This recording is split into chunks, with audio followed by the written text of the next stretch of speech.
Welcome to the 13 Comics of Halloween. Hey there, everybody. Welcome back to another episode of the 13 Comics of Halloween.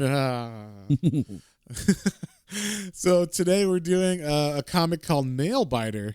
And this is an indie book, like not a self-published book, but a original creation by someone named Joshua Williamson, who I've never read anything by before, and art by Mike Henderson. And the name of the book is called Nailbiter. And I've heard good things about this book, actually, and it's gone on for quite a while. There's there's a lot of volumes of it. I think like 9 total volumes or something. So it's got like a fan base, and it's published by Image Comics. And so yeah, it's got like I don't know, it's got like this really indie feel to it, just because it's like two guys making their own book from Image. It's from 2014 is when I guess the original issue came out, and so yeah, this one starts off pretty much like with a bang, as I guess a lot of these do, because they're trying to catch you. Yeah, and so we start off at like Riverside, California. There's like a SWAT team that's about to burst into a house, and they're like, "We need him alive, like, you better take him alive if you can." And like this dude named Carol, who looks like the fat detective, is kind of like, we need him. Like, when you guys go in, don't just start shooting, And so the SWAT team bursts in, and we see there's this dude, and he's chewing on a corpse's fingernail, and there's all these dead, skeletons and other dead bodies around, and that he's called the Buckaroo Butcher, and apparently that's why this is called Nailbiter, because this dude is like the main serial killer or something in this book. And apparently this book is about a town that has spawned a bunch of serial killers. So it's like kind of an interesting concept. Like, why would this one town have so many killers in it? And basically they're like, "Oh my God," and they walk in, and he's chewing on a nail. And that's how we get introduced to him. And then it says the name of this chapter is chapter 1, issue 1. It's called "There Will Be Blood," and there was for sure right away. And then we cut to 3 years later in San Antonio, Texas, and there's a guy named Finch, and he's sitting on a bed, and he's about to blow his brains out with a gun. And then he gets a call from our buddy Carol from the last scene, and these are their last names, Finch and Carol. And we find out that basically Carol has been talking to this guy Finch, and they were like both cops, and Carol's like, "Hey, I think you should come to the town, to Buckaroo, and check this out, because I've got a lead on something weird that's going on up here." Basically I figured it out. And he's like, "Figured out what?" He's like, "Yeah, what do you think?" What do you think? And we don't know what the fuck he's talking about, but something weird. And he's like, basically the Buckaroo Butchers, I've cracked the secret. Like, I know what's going on. So we don't know what that means, but basically, like we said, there's this town in Oregon called Buckaroo, Oregon, and that's where all these killers have come from. And so Finch heads that way. He gets there, I think, 3 days later, right? Or it's either 3 or 2 days. It's pretty soon after. It's pretty quick, yeah. He drives up 48 there. hours. Yeah, 48 hours. And so as he's driving in, the sign in the town says, like, "Well, welcome to Buckaroo, the birthplace of serial killers." Yeah, it's like spray painted on it. Yeah, and so he was told by Detective Carroll to, meet me in this diner when you get into town. I'm always here. I'm always hanging out. And so basically he pulls up, and he's like, "Carol, where are you?" And he's like asking around, and like he gets a premonition. I don't know like how he feels it, but he's like, he's dead. Like, he just like thinks that in his head. And but then like it cuts to, you think that's what's going on, but then it cuts to like a past thing he's thinking about, where he like beat the shit out of someone, and that he's kind of like on leave, I think. Yeah, I think he was interrogating someone, and he obviously was trying to get answers, so he started beating the crap. He shows his hands all bloody. Yeah, and I think he killed a guy and when he was interrogating him, and that's why he's not quite a detective anymore still, I think. I mean, he's probably on leave or some kind of like something probationary. Probation or something. So whatever cops get when they kill people and then don't get charged for it. So yeah. So he's he's thinking about that, and that you're not, as the reader, you're not quite sure if he's like, wait, was that just what he's thinking about the past, or was he actually like he's dead, like meaning Carol, his buddy Detective Carroll, and you're like, I don't know. So but after he gets interrupted, like his thoughts from killing that guy, and some girl comes up and says like, hey, you might not want to bite your nails in this town. And he's like, what? Why?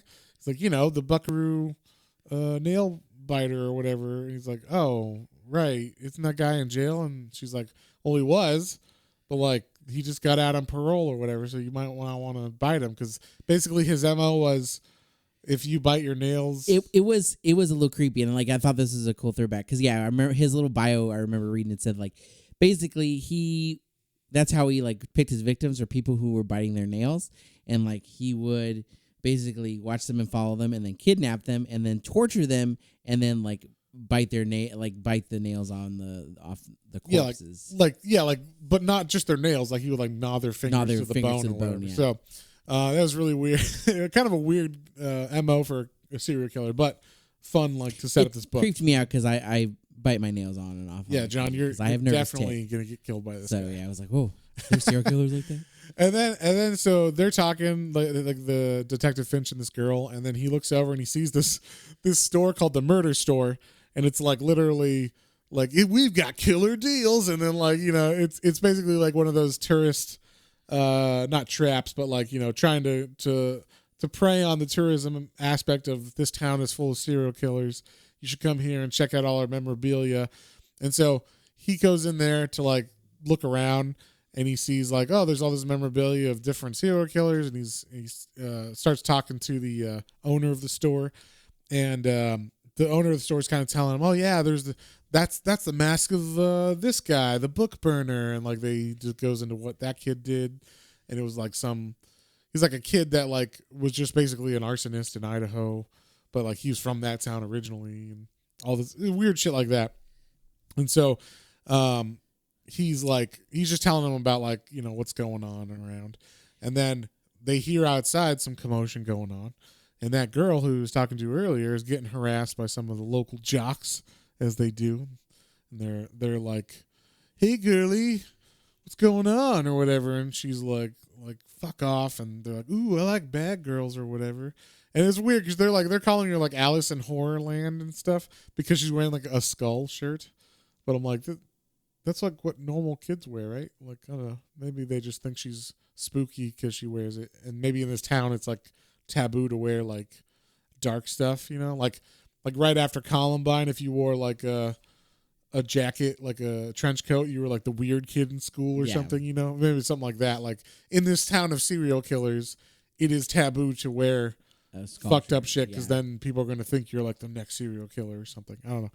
But basically, they were kind of they were being rude like that. They're like, oh, you better watch out. Yeah, she's going to be the next serial killer or something. And so they kind of like start grabbing her, like be like, come on, just like go with us, and she like starts beating the shit out of them, or like slapping him at least, and they're like, well, I'm gonna make you pay for that. And then like the cop steps in, Detective Finch. He's like, well, I think this is over right now, and so he kind of beats the shit out of them. And then an actual cop shows up from the town, and she's like who are you, like why are you beating up these people? And then what'd you say? She's like basically the kids are like, oh yeah, we were just walking here and he just started beating us up for no reason. And the girl's like, actually that's not what happened. The girl steps back into frame. She's like, you guys were messing with me. I started beating you up, and then the cop came out and I guess was defending my honor or something lame like that. Right. I don't know, but like, and then he started beating the crap out of you guys. And so the cop's like, oh, so I guess we should start writing this report now. You guys were getting your asses kicked and by a girl. And then they're like, well, no, never mind. No, yeah, nothing's wrong here. Everything's fine. Yeah. So like they use that against them, I guess. And so then now he kind of Detective Finch shows that he's like what he actually is, and he's I guess officially an officer, but he says he's Army intelligence, and he's a friend of Detective Carroll. And he's like, I was supposed to meet him at the diner, but he never showed up. And they're like, that's weird, because normally he's there like every day, and yeah, he hasn't been there for a couple days. So they're like maybe we should go visit or look around. They go to the hotel room where he was, and they see like all these like conspiracy lines all over the walls, and like that's fucking weird and everything. Like the string and the circles on newspaper clippings and all this shit. Like he's been uncovering the dots. Yeah, he's connecting the dots of some conspiracy that's going on. And so they're like, we should really check the Nailbiter who just got out on parole, because obviously Carol and him have like a history. So like that'd be the first person to check if Carol's gone missing. So they go to the Nailbiter's house and they knock on the door, and you see a panel where the guy's like, "One moment, please," and he's like wiping blood off of his hands, and there's like a pot with a boiling on the stove with a bone in it, and like you're like, what the fuck? Well, you can't kind of tell what kind of bone it is. It's just a large bone. You can't really tell if it's a human, but it's implied for sure when he opens the door and he's like covered in blood and he's got like a big meat cleaver and he's biting his nail, which is of course funny because he's like the nail biter or whatever. And then you see on the butcher's block there's like a heart, which looks the size of a human's heart. So it could be a beef heart or something though. We don't know. So, but yeah, and then it's to be continued. So that's how the issue ends. Kind of leaves it on a big cliffhanger. Like, is Carol dead? What's going on? And then we also see like there's like a thump, thump, thump, like a what's it called? Like a heart monitor. Yeah. Beeping in the. I don't know if it's actually in the background or if that's just to give us like a foreshadowing. Like maybe Carol's still alive, but like this is someone else, or we don't know. We don't know what's going on. So. And there was another little. It was a little thing, but like there are also some mention. Like some notes of bees in this a couple times, like while Finch is outside waiting for Carol when he first gets there, like a bee stings him before the girl or right after the girl had shown up and they were talking, and then there's a bee like flying around the kitchen. Of the Nailbiter. So yeah, like there's some little elements too that we're noticing. We're like, I wonder where that might lead. A lot of cool setup, little creepy setups, but it was definitely cool. Like it was very grabbed my attention. Like, what's going on? Yeah. So, what would you give this one, John? As like a first issue to a horror series? Yeah, as a first issue to horror, it was solid. It's like, oh yeah, like I kind of want to know a little more. Like it's interesting. Yeah. I'm gonna give it a 6. Yeah, solid. The art was fun. Yeah, it wasn't like amazing art. It wasn't like amazing. Like the storytelling was good.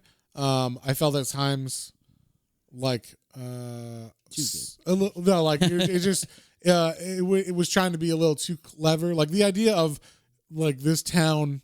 I mean, the setup for it's unbelievable, but it's a fun setup. So I'm willing to go with it. Like if it was a TV show, I'd be like, shut the fuck up. Yeah, they say I forget. It was like they're like, man, this town has had like 15 serial killers. Like something like that. A lot of serial killers. And so like that. If that was a premise for a TV show, I'd kind of be like, all right, calm down, but because it's a comic, I'm willing to like suspend disbelief and like go with them on this ride. Because 15 minutes to read an issue isn't that big of a deal, kind of thing. But yeah, I definitely, and obviously since it's gone so long, it must have like a really good like storyline after this. But for sure, I think this first issue, it makes you want to read more, but it's not like a perfect issue or anything, but it's solid. Like it's a solid, like, grab you and make you want to read more if you're into horror or like serial killers or those kind of things. So I'm also going to give it a 6 as well. Nice. And on that note, I guess we'll see you guys next time. If you guys have any comments, questions, or suggestions, you can email us at planes, trains, and comic books, all one word at gmail.com, and we'll catch you later on the next one. Bye.